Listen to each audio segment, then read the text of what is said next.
प्रश्न है, no contact अगर पॉसिबल ना हो तो नार्सिसिस्ट से जान कैसे छुड़ाएं। देखिए, ये बात सही है कि नो कांटेक्ट एक इंटरनेशनली एक्सेप्टेड मेथड है नार्सिसिस्ट को डील करने का, लेकिन ये भी उतना ही सही है कि हर परिस्थिति में नो कांटेक्ट पॉसिबल नहीं हो पाता है। और सोसाइटी में जिस तरीके से नार्सिसिज्म बढ़ता चला जा रहा है, उस हिसाब से हर वक्त हमें कभी ना कभी कहीं ना कहीं नार्सिसिस्ट के साथ रहना ही पड़ रहा है, डील करना ही पड़ रहा है। तो अगर हमारे अंदर ये कैपेबिलिटी नहीं है, मेंटल स्ट्रेंथ नहीं है तो कि हम नार्सिसिस्ट को डील कर सकें, तो हम एक नार्सिसिस्ट से अगर बचेंगे भी तो नो कांटेक्ट से, तो दूसरे को हम इनवाइट कर लेंगे। क्योंकि हमारे शास्त्रों में भी ये बात बताई गई है कि हमारा जैसा, हमारे अस्तित्व का स्तर जैसा होता है, वैसी ही लाइफ सिचुएशंस हम अपनी लाइफ में अट्रैक्ट करते हैं। तो अगर हमारे अस्तित्व का स्तर नार्सिसिस्ट को अट्रैक्ट कर रहा है, तो एक नार्सिसिस्ट से हो सकता है कि हम नो कांटेक्ट रख लें, लेकिन किसी दूसरे नार्सिसिस्ट को हम अपनी तरफ अट्रैक्ट कर लेंगे। तो फिर हमें अपने लेवल ऑफ बीइंग को भी बढ़ाना पड़ेगा, अपनी मेंटल स्ट्रेंथ को बढ़ाना पड़ेगा। जनरली हमारा लेवल ऑफ बीइंग, हमारी मेंटल स्ट्रेंथ बढ़ती है थोड़ी स्पिरिचुअल प्रैक्टिसेस करने से, जिसमें दो चीज़ें बहुत इंपॉर्टेंट हैं जिसे हमें करना चाहिए। एक तो है जाप करना। जाप का मतलब होता है कि एक समय में आप, चूंकि हमारा माइंड एक ही काम कर सकता है, तो हमारे जब नार्सिसिस्ट हमारे अंदर नेगेटिव इमोशंस इन्फ्लिक्ट करता है, तो अगर हम उस वक्त जाप करने लगेंगे तो हम, चूंकि माइंड एक समय में एक ही काम कर सकता है, तो जाप करने की वजह से हमारे अंदर नेगेटिव थॉट्स और नेगेटिव इमोशंस नहीं चलेंगे। जब नेगेटिव थॉट्स और नेगेटिव इमोशंस नहीं चलेंगे तो ये कुछ इस तरीके की बात हो जाएगी कि हमारे हाथ में जाप की वजह से एक ऐसा स्विच आ गया है, जिस स्विच को हमने ऑफ कर दिया अगर, तो सारे थॉट्स और इमोशंस बंद हो जाएंगे। तो हम उसी सिचुएशन में काफ़ी कंट्रोल्ड महसूस करेंगे, काफ़ी ग्राउंडेड महसूस करेंगे। अब मेरी लाइफ मेरे कंट्रोल में आ जाएगी और हम अच्छा महसूस करेंगे। तो हम जो हमारे लिए अच्छा है उसे हम कर सकेंगे। इसलिए जाप करना जरूरी होता है। ओम नमः शिवाय, ओम नमः शिवाय, या कोई भी जाप कर सकते हैं जो मैंने डिस्क्रिप्शन बॉक्स में लिंक में दिया हुआ है। दूसरी चीज है प्राणायाम करना या डीप ब्रीदिंग। प्राणायाम को हम कह सकते हैं डीप ब्रीदिंग। तो सुबह प्राणायाम करना चाहिए 10 से 15 मिनट। अगर शाम को भी करना चाहें तो शाम को भी कर सकते हैं, सुबह करना अच्छा रहता है। तो जब हम प्राणायाम करते हैं तो क्या होता है, चूंकि हमारा माइंड, हमारी हमारा जो ब्रीथ्स हैं, सांस लेने का तरीका है, और हमारी जो सांसें हैं वो सीधे हमारे थॉट्स के पैटर्न से जुड़ी हुई हैं। तो जब हम अपना थोड़ा सा थॉट पैटर्न्स को जब हम अपने ब्रीथ पैटर्न को चैलेंज करते हैं प्राणायाम करके, हैं, भ्रस्त्रिका प्राणायाम है, भ्रामरी है, अनुलोम विलोम है, कपालभाति है, ये सब प्राणायाम करते हैं, जब डीप ब्रीदिंग करते हैं, जर्क ब्रीदिंग करते हैं, तो इससे क्या होता है, हमारा रेगुलर ब्रीदिंग पैटर्न ब्रेक होता है। जब हमारा मैकेनिकल ब्रीदिंग पैटर्न ब्रेक होता है तो उससे हमारे सोचने का तरीका भी बदलता है, क्योंकि हमारे थॉट्स और हमारे जो ब्रीदिंग पैटर्न है वो आपस में जुड़ा हुआ होता है। तो उससे हमारा हमारा सोचने का तरीका बदलता है, हमारी विक्टिम आइडेंटिटी चेंज हो जाती है। और दूसरी चीज़ ये है कि जब हम डीप ब्रीदिंग करते हैं तो हम पेट से सांस लेते हैं। पेट से जब हम सांस लेते हैं तो हमारे पूरे शरीर के सारे सेल्स में जो है ऑक्सीजन पहुंचती है और हमारी बॉडी ऑक्सीजन सैचुरेटेड हो जाती है। जितना ऑक्सीजन सैचुरेटेड हमारी बॉडी होगी, उतना हमारे अंदर बीमारियां कम होंगी, हम उतना एनर्जेटिक होंगे, उतने हमारे थॉट्स अलाइव होंगे, उतना हमारे अंदर एंथुजियाज्म होगा, लाइफ को फेस करने की हमारे अंदर कैपेबिलिटी होगी। तो ये दो तीन चीज़ें करने से हमारे अंदर, यानी जाप इत्यादि और प्राणायाम इत्यादि करने से हमारे अंदर मेंटल स्ट्रेंथ पैदा होती है, हमारे अंदर एक लाइफ में फ्रेशनेस आती है। जब हम ये मेंटली स्ट्रांग हो जाते हैं तो ही हम बहुत सारी नई कलाएं सीख पाते हैं नार्सिसिस्ट को डील करने की। और जिसमें से एक सबसे महत्वपूर्ण कला है वो है बोरिंग होने की कला। बोरिंग होने की कला, मूर्ख की तरीके से एक्ट करने की कला, ये वही आदमी सीख सकता है जो कि इंटेलिजेंट हो, गोल ओरिएंटेड हो, मेंटली स्ट्रांग हो और जिसका ईगो हल्का हो। अगर जिसका ईगो बहुत भारी है, वो दुखी हो जाएगा इसको करके और ज़्यादा विक्टिम आइडेंटिटी पैदा कर लेगा। तो गोल ओरिएंटेड व्यक्ति इसको कर पाता है। इनफैक्ट सारे लोग जो बहुत ही रिगरसली अपने जीवन के गोल को परस्यू करते हैं वो इस टेक्निक को फॉलो करते हैं। बोरिंग होने की आर्ट सबको पता होती है और उसको वो जाने अनजाने एक्सरसाइज करते रहते हैं। तो आपको भी ये बोरिंग होने की कला को सीखना पड़ेगा, अपनी लाइफ को एक एम देना पड़ेगा, गोल देना पड़ेगा। गोल सिर्फ इसलिए ज़रूरी है क्योंकि जब आप गोल अपनी लाइफ में एक बना लेते हैं तो छोटी छोटी बात से आपकी सेल्फ रिस्पेक्ट हर्ट नहीं होती। आप मूर्ख बन के जी पाते हैं, पर्टिकुलर व्यक्ति के साथ मूर्ख जैसा एटीट्यूड रख पाते हैं, उससे आपका ईगो हर्ट नहीं होता क्योंकि आप जानते हैं कि आप अपने गोल के लिए वर्क कर रहे हैं। तो सबको अपना एक गोल निर्धारित करना चाहिए जीवन में। तो मूर्ख बनने की कला क्या है, मूर्ख की तरह एक्ट करने की कला क्या है, बोरिंग व्यक्ति की तरीके से बोरिंग होने की कला क्या है, art of becoming a boring person, art of acting as a boring individual, ये बहुत ही इंपॉर्टेंट है नार्सिसिस्ट को डील करने के लिए। तो हम इसमें क्या करते हैं, जैसे कि सवेरे, जैसे मान लीजिए हमें किसी व्यक्ति से नार्सिसिस्ट से मिलना है तो नमस्ते करना, बार बार भी नमस्ते कर सकते हैं, इनफैक्ट जितनी बार मिलना है उतनी बार नमस्ते करना। तो ये आपको बहुत बोरिंग बनाता है। हालचाल पूछना हमें बहुत बोरिंग बताता है, बार बार हालचाल पूछना, जितनी बार मिलना। और आर्टिफिशियल स्माइल बहुत ज़रूरी है, जितनी बार मिलना आर्टिफिशियली स्माइल करना। आर्टिफिशियल स्माइल करने से जो है हमारा जो है हम बहुत ही बोरिंग लगते हैं और मूर्ख प्रतीत होते हैं। साथ ही साथ नार्सिसिस्ट अगर हमें कुछ उल्टा सीधा बोले या कुछ ऐसा बताए तो हमें इस तरीके से एक्ट करना है जैसे कि हम ये समझ ही नहीं पा रहे हैं कि ये क्या करना चाहता है, क्या कह रहा है। उसके बदले में हमें उसे थैंक यू कह देना है। तो ये सब कुछ चीज़ें करने से हम बहुत ही बोरिंग नज़र आते हैं। और इसके साथ साथ कुछ चीज़ें हमें ध्यान में रखनी चाहिए। पहली बात, जो भी इम्पॉर्टेंट टॉपिक्स हैं जैसे पॉलिटिक्स है, रिलीजन है, इन सब इम्पॉर्टेंट टॉपिक्स जिसके ऊपर हमेशा एक हीटेड डिस्कशंस हो सकते हैं, इसको आपको स्पेशली ध्यान में रखना है कि आपको इन टॉपिक्स के ऊपर कभी बात नहीं करनी है, चुप रहना है। जितना आप इस पे चुप रहेंगे उतने ही मूर्ख नजर आएंगे, उतने ही बोरिंग नजर आएंगे। फिर आपको ये देखना है कि आप अनइम्पॉर्टेंट मसलों में सलाह लीजिए। तो अनइम्पॉर्टेंट मसलों में जब सलाह लेंगे और अटेंटिवली सुनेंगे, जब नार्सिसिस्ट आपको सलाह दे रहा हो, तो इससे आप बहुत ही मूर्ख और बोरिंग नजर आएंगे। और आपको ये देखना होगा कि ना सिर्फ आपको सलाह लेना है बल्कि आपको ये भी देखना है कि अगर नार्सिसिस्ट का कोई डिस्कशन कहीं पे चल रहा है किसी व्यक्ति के साथ, तो उसको बड़े ही पैशनेटली आपको उस डिस्कशन को सुनना है, लेकिन आपको उस डिस्कशन में कुछ भी कंट्रीब्यूट नहीं करना है, कुछ भी आपको बोलना नहीं। इससे भी हम बहुत मूर्ख नज़र आते हैं, बहुत बोरिंग नज़र आते हैं।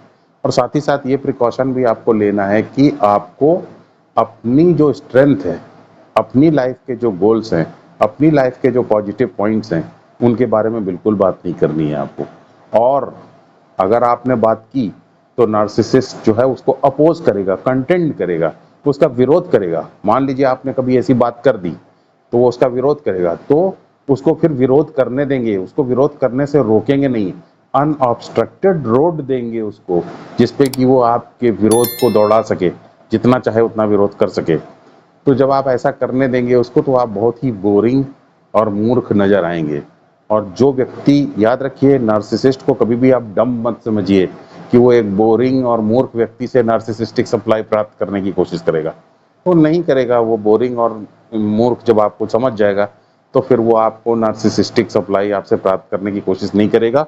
याद रखिए, ये आप बोरिंग हैं, हो सकता है कि आप एक्चुअली इंटरेस्टिंग हो सकता है कि उस नार्सिसिस्ट को ये थोड़ा आइडिया हो कि आप इंटेलिजेंट भी हैं, इंटरेस्टिंग भी हैं, लेकिन इसके बावजूद भी आप बिना किसी प्रॉब्लम के बोरिंग होने की आर्ट सीख सकते हैं, उसको एक्सरसाइज कर सकते हैं, बोरिंग और मूर्ख व्यक्ति की तरीके से एक्ट कर सकते हैं।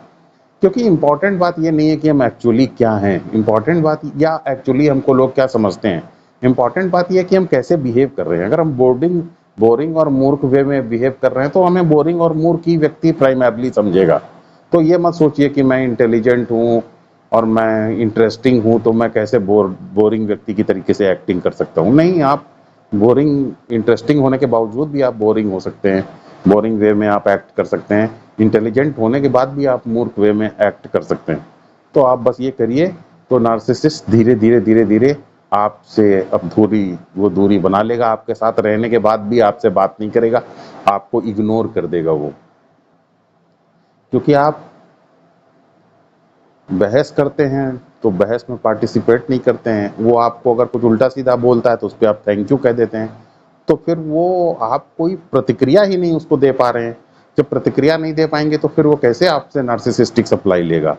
तो फिर वो धीरे धीरे आपसे जान छुड़ा लेगा, मतलब आप उससे अलग, आपके साथ रह करके भी वो आप में कोई इंटरेस्ट नहीं लेगा, क्योंकि आप इतने बोरिंग हैं कि आपसे कोई नार्सिसिस्टिक सप्लाई ली ही नहीं जा सकती। ये तो पॉइंट नंबर 1 है। पॉइंट नंबर 2 है ये कि हम जब नार्सिसिस्ट अपने ब्रैगिंग करे, अपने ग्रैंडियोसिटी के बारे में बताए, तो हमें जो है, याद रखिए, हमें ये दूसरी टेक्निक ये है फॉलो करनी है, वो ये है कि हमें उसको अपोज नहीं करना है, बल्कि हमें उसे और सपोर्ट करना है, उसे और नरिश करना है और एनहेंस करना है। जैसे अगर मान लीजिए नार्सिसिस्ट ये कहता है कि मैं ही एकमात्र ऐसा आदमी हूं जो कि 1 साल के अंदर एक नई कंपनी खड़ा कर सकता हूं, तो आप कहिए कि आप 1 साल में नहीं, मुझे तो लगता है कि आप 6 महीने में ही खड़ी कर देंगे। या अगर नार्सिसिस्ट कहता है कि मैं जो हूं बहुत ही टेक सेवी हूं और मैं नई टेक्नोलॉजी बहुत ज़्यादा सीखने की कोशिश करता हूं, ये जो नई टेक्नोलॉजी है मुझे लगता है कि मैं इसको कोशिश कर रहा हूं सीखने की, तो आप कहिए ये टेक्नोलॉजी आपके सामने क्या है? मुझे तो लगता है कि आपको ये टेक्नोलॉजी और ये टेक्नोलॉजी भी सीखनी चाहिए, जिसको कि आप बहुत आसानी से सीख सकते हैं। तो इस तरीके से जब आप उसकी जो ब्रैगिंग वो करता है, उस ब्रैगिंग को आप बार बार और सपोर्ट करेंगे, उससे ज़्यादा उसको बताएंगे, जितना वो बता रहा है उससे भी ज़्यादा आप उसको बताएंगे, जब उसका परिणाम ये होगा कि वो फिर आपके अंदर कोई इंटरेस्ट नहीं लेगा। क्योंकि इससे एक तो खतरा ये रहता है कि देखिए, जब कोई आदमी अपने आप को ब्रैग कर रहा हो और आप उससे भी ज़्यादा उसको बड़ा बता दे, तो इससे एक तो हम थोड़ा हम्बल्ड हो जाते हैं, और नार्सिसिस्ट नहीं चाहता कि वो किसी के सामने हम्बल्ड हो। तो आप उसकी प्रेज जितना करना है उसे डबल कर दे रहे हैं, तो हम्बल्ड और एम्बैरस्ड और हम्बल्ड फील करेगा। तो ऐसे व्यक्ति से के साथ कोई नहीं बैठना चाहता जिसके साथ वो एम्बैरस्ड और हम्बल्ड महसूस करे। तो ये एक तरीका बहुत इंपॉर्टेंट है, नार्सिसिस्ट को अपनी कंपनी में हम्बल्ड और एम्बैरस्ड महसूस कराना, ये उससे डिस्टेंस मेंटेन करने के लिए, जान छुड़ाने के लिए बहुत इंपॉर्टेंट टेक्निक है। फिर एक तीसरी टेक्निक है, उसको भी हमें सीखना चाहिए। वो टेक्निक है गिव एंड टेक की। जैसे आप नार्सिसिस्ट को नार्सिसिस्टिक सप्लाई दीजिए। नार्सिसिस्टिक सप्लाई देने का मतलब है कि आप उसको सिर्फ अटेंशन नहीं दीजिए। देखिए, अटेंशन, वैलिडेशन, अप्रूवल, ये सब नार्सिसिस्टिक सप्लाई के ही रूप है। तो सिर्फ अटेंशन तो एक बहुत ही बेसिक लेवल की नार्सिसिस्टिक सप्लाई है।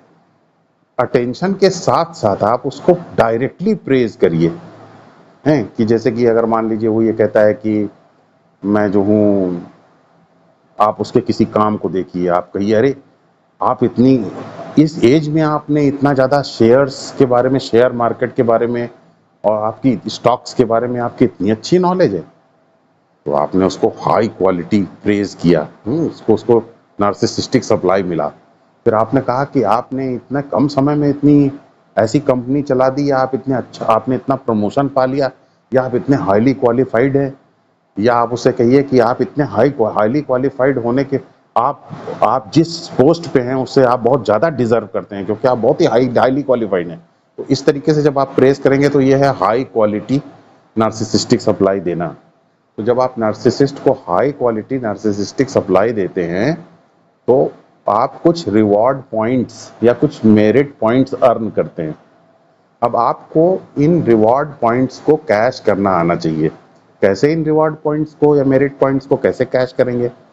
इग्नोर करके, जान छुड़ा करके। तो आप पहले हाई क्वालिटी नार्सिसिस्टिक सप्लाई दे के नार्सिसिस्ट को ये भरोसा दिलाएंगे कि आप उसी के मतलब आप जो है उसके अगेंस्ट नहीं हैं, आप उसे कंटेंट नहीं करते हैं, आप उसके विरोध में कहीं नहीं हैं, जैसे जैसे ये भरोसा हो जाए, उसके भरोसे के रिवॉर्ड पॉइंट्स के रूप में आपको उसका भरोसा मिलने लग जाए, तो बस वही उसको इग्नोर करना है, अपनी जान छुड़ा करके रहना है, अपने काम से काम रखना है, अपनी सेल्फ ग्रोथ के लिए काम करना है, अपने गोल्स के लिए काम करना है। तो एक तरीके का गिव एंड टेक है। आप नार्सिसिस्टिक सप्लाई देते हैं, उसके बदले में आप रिवॉर्ड पॉइंट्स अर्न करते हैं। रिवॉर्ड पॉइंट्स को खर्च करके, यूज करके, मेरिट पॉइंट्स को खर्च करके, यूज करके आप अपनी खुद की जिंदगी जीते हैं। तो ये सब चीजें, ये 3 पॉइंट्स खास तौर से अगर आप ध्यान रखें, तो आप नार्सिसिस्ट के साथ नो कांटेक्ट ना रख के भी आप जान छुड़ा सकते हैं। लेकिन याद रखिए, इसके लिए हमेशा आपको, जो मैंने आपको बताया कि प्राणायाम वाली एक्सरसाइज जरूर करिए, डीप ब्रीदिंग जरूर करिए, क्योंकि डीप ब्रीदिंग अगर नहीं करेंगे तो नए तरीके से नहीं सोच पाएंगे। नए तरीके से अगर नहीं सोच पाएंगे, एनर्जेटिक नहीं होंगे अगर आप, तो आपकी लाइफ में फ्रेशनेस नहीं होगी, आपकी लाइफ बोरिंग होती चली जाएगी। क्योंकि आप एक आर्टिफिशियल लाइफ जिएंगे ना अगर किसी व्यक्ति के साथ, तो आपके अंदर सेल्फ स्टीम होनी चाहिए, तभी आप ये काम कर पाएंगे। सेल्फ स्टीम आपकी बहुत ज्यादा होनी चाहिए। सेल्फ स्टीम कब ज्यादा होगी? जब आप एक नए तरीके से सोच पाएं, जब आपकी जिंदगी में नए गोल्स हो, नई एस्पिरेशंस हो, नई ड्रीम्स हो, जब ये सब चीजें आप रखेंगे, तो फिर आपके अंदर सेल्फ स्टीम आपकी बढ़ेगी। जितनी आपकी सेल्फ स्टीम बढ़ेगी, उतना आप स्ट्रैटेजिकली बोर्डम के साथ जी पाएंगे, बोर्डम के की तरीके, बोरिंग वे में बिहेव कर पाएंगे, मूर्ख की तरीके से बिहेव कर पाएंगे, ताकि आप अनवांटेड लोगों को हैंडल कर सकें। और साथ ही साथ आपको जॉब इत्यादि भी करना चाहिए, ताकि आप मेंटली स्ट्रांग हो सकें। तो जिसका सोचने का तरीका एक फ्रेशनेस से भरा होता है, और जिसके मेंटली जो स्ट्रांग होता है, वो व्यक्ति स्ट्रेटेजिकली दूसरे लोगों के साथ जैसा उचित है वैसा व्यवहार करके अपने आप को प्रोटेक्ट भी कर सकता है, और अपनी लाइफ के गोल्स को पूरा करने की दिशा में प्रयास भी कर सकता है।